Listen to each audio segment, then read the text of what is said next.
ship battle is one of the ones that is a very elaborate scene to shoot. It was so well conceived by Mark. The whole thing was very wisely centered around. 3, 2, 1, action! Acting alongside Pilu is such a joy, because we have a great respect for how tricky it all is in terms of the physicality, and he's so respectful of anything that will or won't hurt.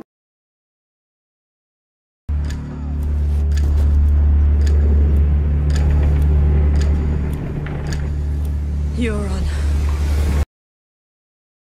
Around Pilu's performance, Gemma's performance, and Alfie's performance. I tried.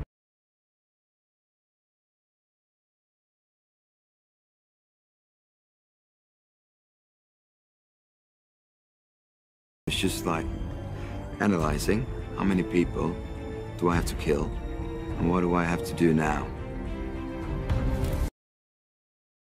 The first hit and blood just came like, and I was like, yeah, this is awesome. I don't know if I can say fucking, but that was a fucking awesome week. My ship's like 5 times bigger than their little tiny boat. You know, it was like their boat was this big and mine was this big. And I don't think it has nothing to do with, you know what they say about guys with big cars.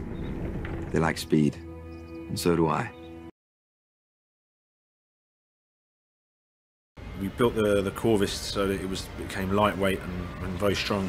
The trouble we had was the fact that we had a stuntman standing on the end, which meant that we had to control it with a winch system. But the winch system is obviously a controlled fall, so we ended up managing to double the speed in the end, which made it more dramatic.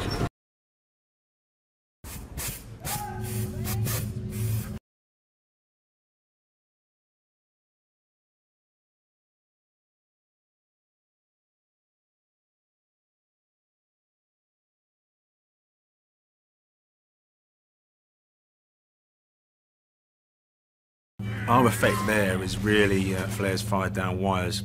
Action! How to, sell the idea that this was happening at sea, that they were floating on water, and yet we're in a car park in Northern Ireland. We had green screens 60 feet high, all the way around the ship. So there isn't really a direction that the camera can face that we don't have to do something. And also long takes, by their nature, make people exhausted. So one of the things that we did to achieve that was no take was more than 10 seconds long. So all we were asking the cast and the stunts to do was to go nuts for 10 seconds. 3, 2, 1!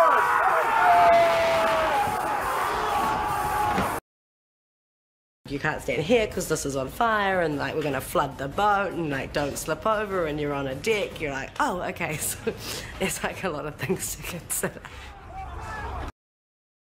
Initially, she feels like Theon's back. It's okay. He'll do something. He'll do the right thing. And then the change that happens in his eyes, she realizes that he's not going to stay. I think she's heartbroken at that point.